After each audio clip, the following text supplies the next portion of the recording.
네, 최근 주가 지수는 꾸준한 상승세 보이고 있음에도 불구하고 투자 전략을 잡기가 여간 쉽지 않은 장세입니다. 오늘은 끝장 전략을 세워보도록 하겠습니다. 유한타증권 압구정본부의 이경준 부장이 스튜디오에 나와 계십니다. 부장님 안녕하십니까? 네, 안녕하세요.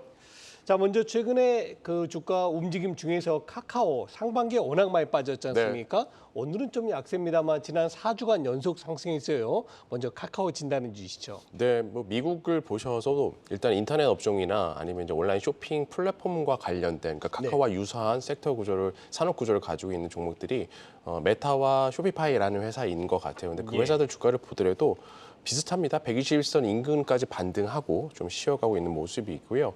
글로벌한 관점에서 보면 사실 카카오도 우리나라에서 굉장히 큰 기업들이지만 사실 미국에 있는 기업들 시가총액으로 보면 좀 더 크고요. 전체적인 자금 흐름을 봤을 때는 그거와 크게 벗어나서 움직이는 않겠다는 좀 생각을 하고 있고요.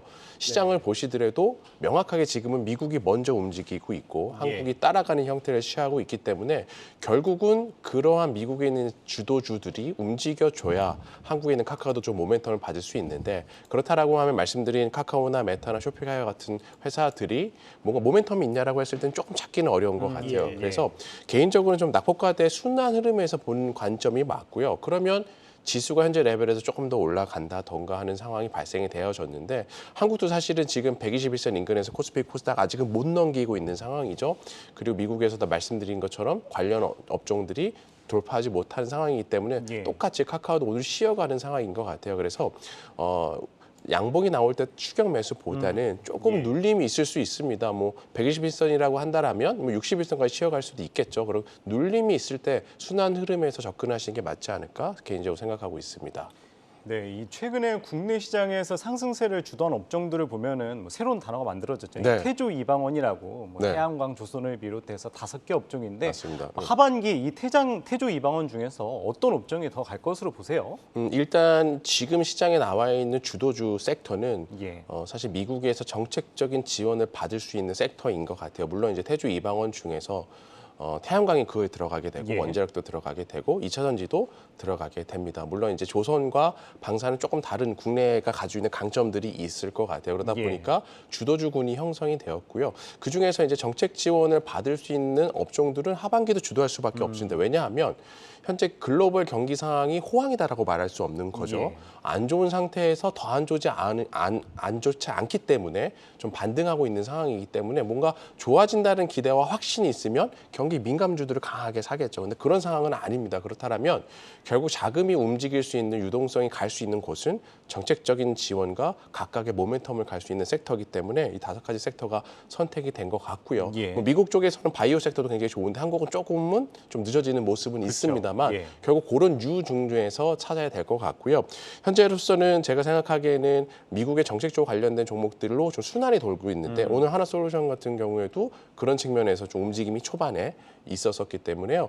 어떤 형태의 매매를 가져가냐 중요한데 기본적으로 주도 섹터라고 하면 일부분의 비중은 저희가 가져가야 됩니다. 쉽게 50% 비중은 가져간다라고 하면 50% 같은 경우에는 뭐 오늘처럼 좀 이격이 좀 뜨면서 반등이 나왔을 때는 줄여주고요. 다시 이제 이격 조정이라고 하죠. 단기 이평선과 좀 내려주면서 속도를 좁힐 때는 다시 그 물량을 채워주고 이런 형태의 그러니까 반은 가져가시고 반은 좀 오르시면 주시고 빠지면 사시는 형태의 매매법을 하셔야 될 것 같기는 생각하고요.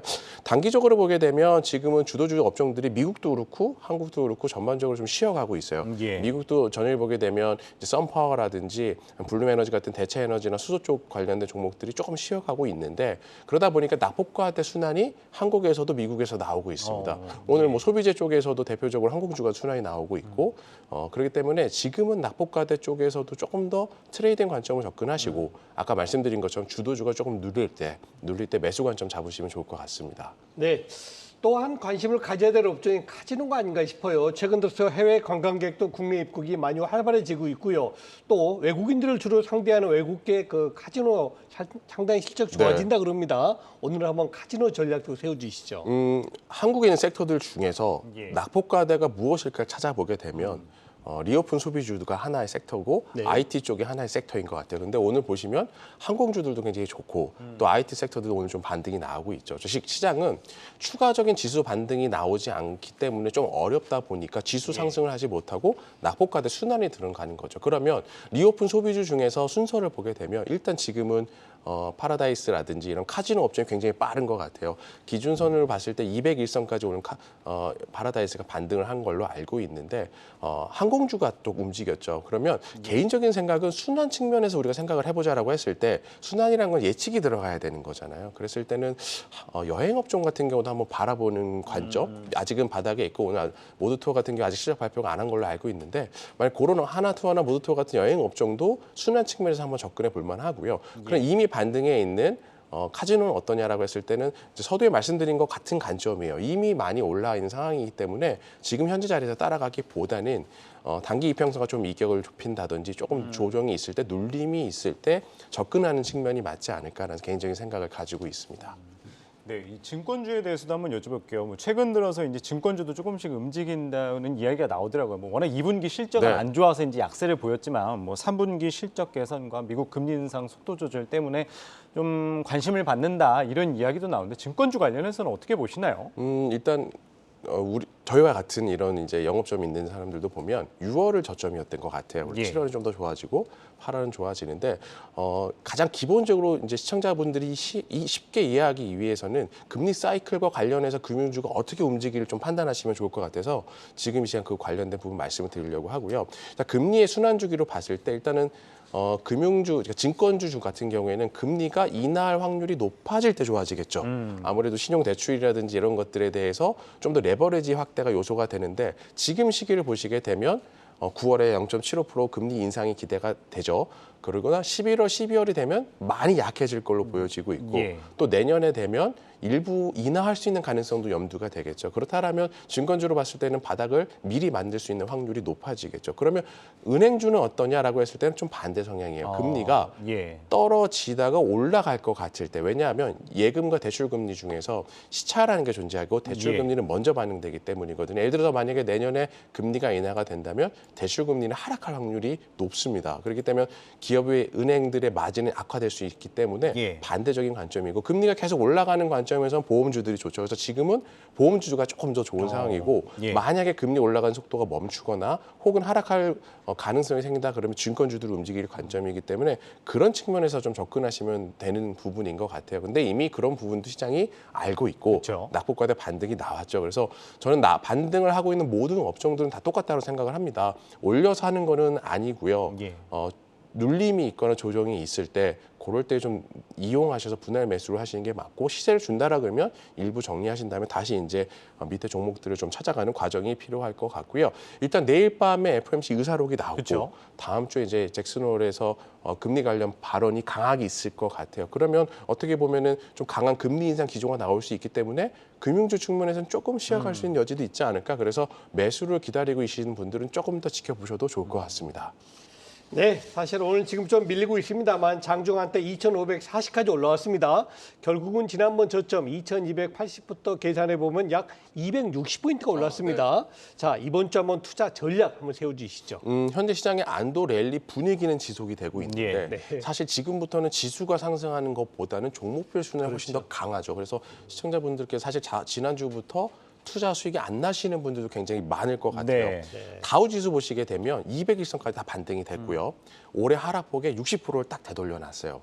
나스닥은 50%를 되돌렸고요. 필반 지수는 필라델피아 반도체 지수입니다. 40%를 되돌렸는데 한국의 구조적으로 보시게 되면 산업의 흐름으로 보면 필라델피아 반도체제와 굉장히 유사하죠. 예. 코스피 코스닥 오늘 기준 봤을 때 뭐 38%, 39% 거의 필라델피아 반도체 지수와 유사하게 되돌린 상황이거든요. 그래서 기술적으로 본다라 그러면 어쨌든 한국이 후발주자고 그랬을 때 다우지수보다 더 강하게 나스닥 지수보다 더 강하게 움직일 수는 없기 때문에 그렇게 하면 121선 정도가 마지막일 것 같아요. 그래서 일단 말씀드린 것처럼 FOMC 의사록이 이번 주 발표가 있고 다음 주에는 잭슨홀에서 연설이 있기 때문에 양봉에 사는 건 아닌 것 같습니다. 그래서 네. 순환 측면에서 낙폭과대들 노리시고요. 주도주 노리신다라 그러면 조금 조정을 줄 때, 눌릴 때 노리시면 좋을 것 같습니다. 제가 한 가지만 더 여쭤보겠습니다. 아무래도 우리 부장님께서는 영업 좀 계시니까 지금 최근에 관심 갖는 업종이나 종목 몇 개만 소개해 주시죠. 네, 일단은 개인적으로 주도주에서 하나 말씀을 드리게 되면 예. 포스코 케미칼을 좀 관점 있게 보고 있습니다. 미국에서 주된 사업을 하고 있고 조인트 벤처를 설립을 했고 또 향후에 추가적으로 이제 확장할 수 수 있는 것들이 가장 잘 되어 있는 그렇죠. 회사고요. 포스코 케미칼은 다른 양극재 업체와 다르게 음극재 사업도 하고 있죠. 그래서 예. 미국에서 봤을 때 가장 공격적으로 확대를 할 수 있고 그에 따른 정책적인 지원에서 가장 많이 받을 수 있는 회사라서 사실은 좀 조정이 있으면 계속 사고 싶은데 조정이 없어요. 그래서 주도주 관점에서는 저는 가장 강력한 주도주가 포스코 케미칼을 생각을 하고 있고요. 그 낙폭과대 관점에서 트레이딩 관점에서 좀 가능한 것 중에서는 한솔 케미칼이 좀 좋아 보입니다. 유로가 2차 전지 쪽의 소재도 있고 반도체 소재도 있는데 2분기 실적이 잘 나왔고 예. 3분기도 굉장히 잘 나올 것 같고 바닥권에서 턴하고 있거든요. 그래서 아까 제가 서두에 소비재와 IT가 낙폭과대 관점에서 보신다라고 해서 좋아 보였다고 말씀드렸죠. 그렇게 봤을 때 한솔 케미칼도 낙폭과대 관점에서 좀 보시면 좋을 것 같습니다. 예, 한 가지만 더 여쭤볼게요. 이 반도체주 관련해서는 어떻게 보시나요? 오늘 삼성전자나 네. SK하이닉스 그래도 좀 괜찮은 모습을 보이고 있는데 반도체주는 어떻게 보시면 될까요? 악재가 많이 반영됐죠. 뭐 이제 예. 남아있는 악재는 치포에 가입했을 때인 것 같습니다. 물론 이제 서버 단에서의 하향 조정이 일어나게 되면 모든 섹터의 반도체 세부적인 부분에서 하향 조정이 전부 이루어지기 때문에 더 이상 나올 악재도 없습니다. 그렇기 때문에 투자자들은 지금 시점을 잡고 있어요. 언제쯤 반도체를 살까? 왜냐하면 이미 다른 섹터들은 기술적인 반등이 모두 나온 상황이거든요.